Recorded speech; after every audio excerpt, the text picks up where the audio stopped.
다음으로 그래프를 표현하는 방법에 대해서 알아보겠습니다. 구현이라고 할 수도 있는데 표현이라고 표현하는 게 더 적절할 것 같습니다. 인접 행렬을 활용하는 방법이 있고요. 그 다음에 인접 리스트를 활용하는 방법이 있습니다.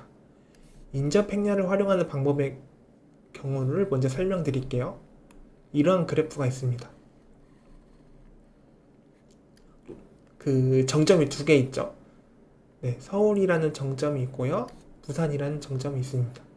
그리고 이 정점을 쉽게 표현하기 위해서 숫자 0으로 그 정점의 값을 표시할 거고요. 그 다음에 부산은 숫자 1로 표현할 겁니다.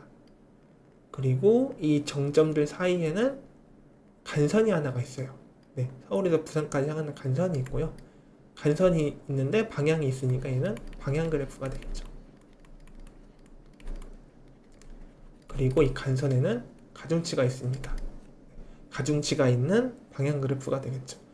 이거를 인접 행렬로 표현하면 이런 식으로 됩니다. 서울 아까 0으로 표현한다고 했죠. 부산 1로 표현한다고 했죠. 서울에서 부산까지 가중치가 400인 간선이 있습니다. 이런 식으로 표현합니다. 간단하죠? 그 다음에는 인접 리스트를 활용한 그래프 구현입니다. 뭐 이런 식으로 배열이 있어요. 배열이 있는데 이 각 배열에 인덱스가 있잖아요. 네. 배열의 인덱스는 뭘 의미하냐? 시작 노드를 의미합니다. 그러니까 예를 들어서 배열 인덱스 1은 그 시작 노드가 1인 모든 간선을 이렇게 리스트처럼 연결할 거고요. 2 같은 경우에서는 시작 노드가 2인 간선들을 모두 이렇게 리스트처럼 연결할 겁니다. 그리고 이 배열에 이렇게 연결되는 이 노드가 있는데 이 노드는 이런 식으로 구현되어 있습니다. 그래서 그 도착 노드, 그 다음에 간선의 가중치, 그 다음에 그 시작 노드와 연결된 그 노드가 있다면은 그 다음 노드를 가리킵니다. 이거는 개념적으로 설명하는 것보다 한번 예시를 보면은 바로 이해하실 수 있을 겁니다. 이렇게 그래프가 있어요. 이 그래프에 대해서 인접 리스트로 표현을 볼 겁니다. 지금 배열이 하나 만들어졌죠. 배열이 하나 만들어졌는데 네, 인덱스가 4가 마지막으로 만들었죠. 왜냐? 지금 이 그래프에서 가장 큰 노드의 값이 4기 때문에 인덱스가 인덱스가 아니라 맞죠? 네, 인덱스가 4까지 있는 배열을 만들었습니다. 이런 식으로 이제 인접 리스트를 표현할 겁니다. 먼저 이 파란색으로 작성한 간선을 추가할 건데요. 1에서 시작 노드가 1이죠. 그러면은 배열이 1번째 인덱스에 해당됩니다. 1에서 2입니다. 도착 노드는 V가 된다고 했죠. 그리고 가중치가 3이죠. 네, 가중치가 3이고 아직 다음 노드는 없으니까 넥스트는 널로 남겨집니다.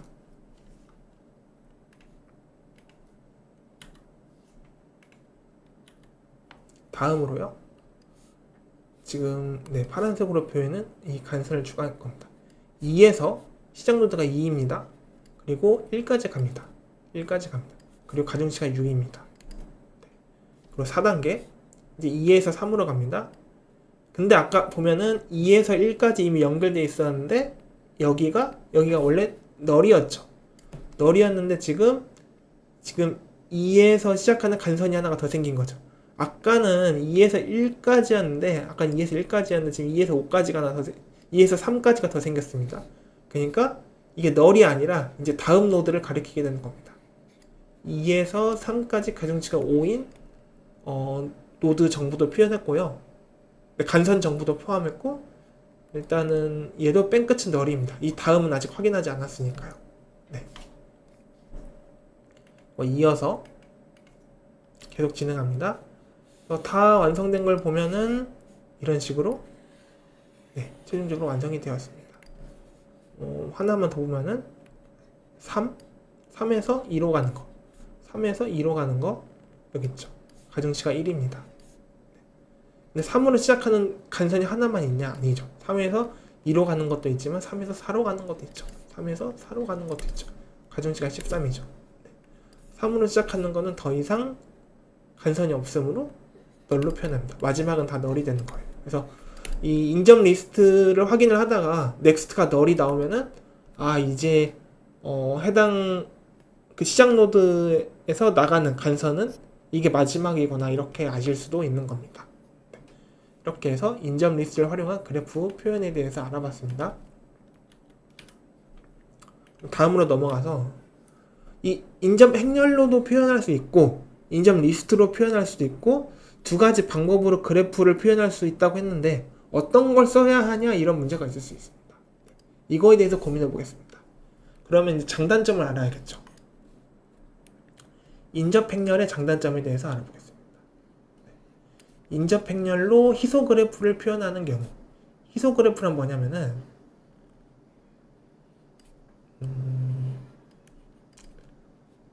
간선 정보가 별로 없는 그래프예요. 간선수가 적은 그래프를 의미합니다. 네. 근데 만약에 여러분 이러한 그래프가 있어요. 시작 노드가 있어요.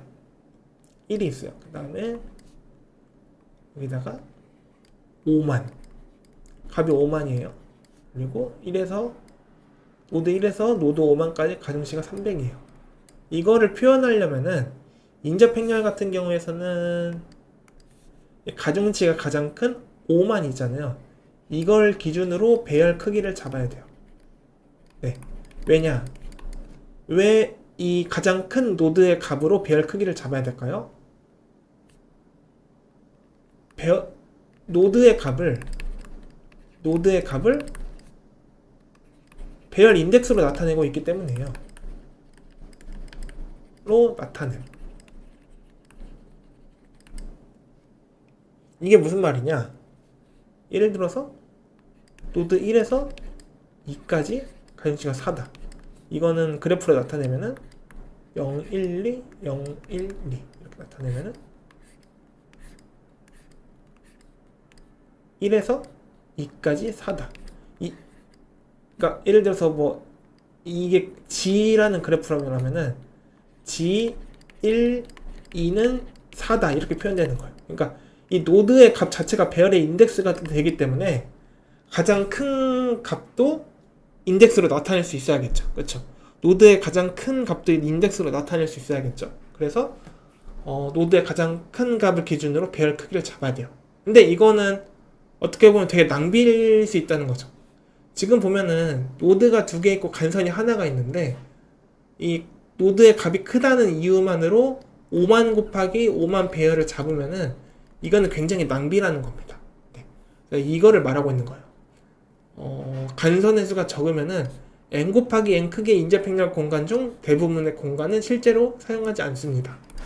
그러니까 이와 같은 경우에서는 5만 곱하기 5만 짜리 배열을 만들었는데 간선이 하나잖아요. 그러면은 5만 곱하기 5만 이 공간에서 하나만 사용하는 거예요. 그러면은 굉장히 비효율적인 메모리 사용이 되겠죠. 네. 그래서 인접 행렬의 단점은 간선의 개수가 적고 노드에 큰 값이 있는 경우에는 메모리를 굉장히 비효율적으로 사용한다. 이게 될 거고요. 그렇다면 단점만 있냐? 장점도 있겠죠. 장점은 특정 간선의 정보를 확인할 때 시간 복잡도가 비고 1이다. 이게 무슨 말이냐면은 예를 들어 여러분 이 경우 있잖아요. 이 경우에 여러분이 노드 1에서 노드 2까지 향하는 간선이 있는지 확인하고 싶어요. 그럼 어떻게 해요?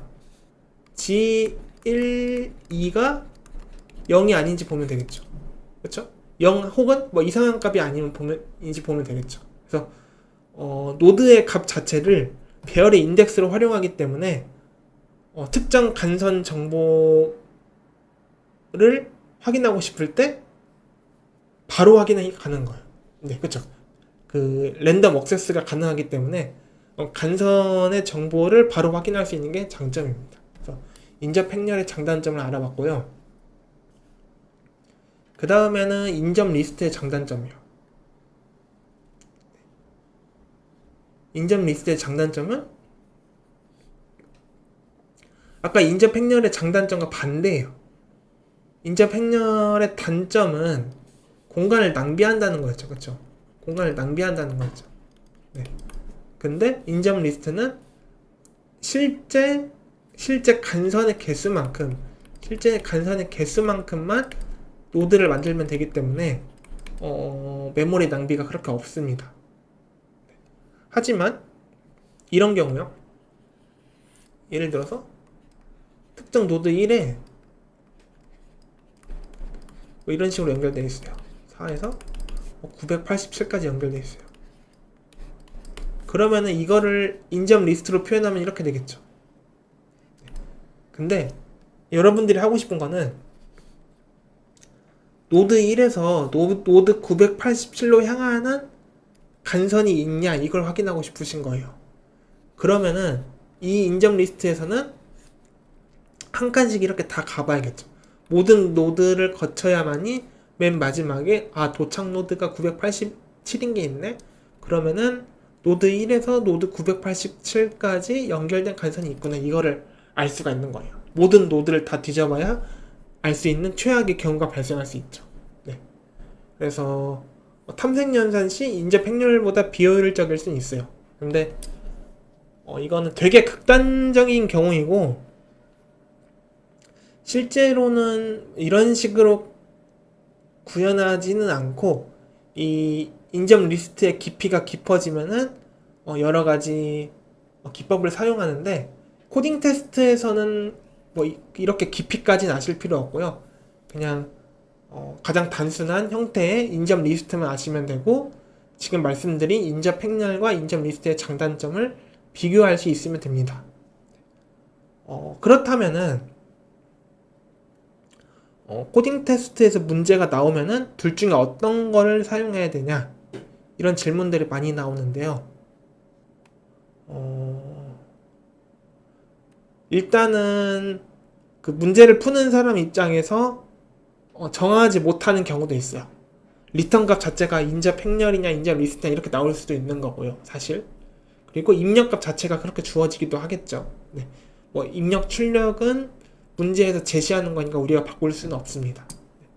이런 경우가 있긴 한데 그래서 제 개인적인 생각으로는 그냥 둘 다 알면 좋을 것 같아요. 왜냐면은 이게 나중에 구현을 해보시면 알겠죠. 그렇게 어려운 개념은 아니거든요. 되게 기초적인 개념이기 때문에 둘 다 아시는 게 좋은데 그래도 난 하나만 알고 싶다 이러면은 인접 리스트 쪽을 공부하시는 게 아마 유리할 것 같습니다. 하지만 둘 다 공부하는 게 좋다. 왜냐면은 그렇게 공부하는데 오래 안 걸리는데 이런 거 가지고 도박을 할 필요가 없다. 이렇게 말씀드리고 싶습니다.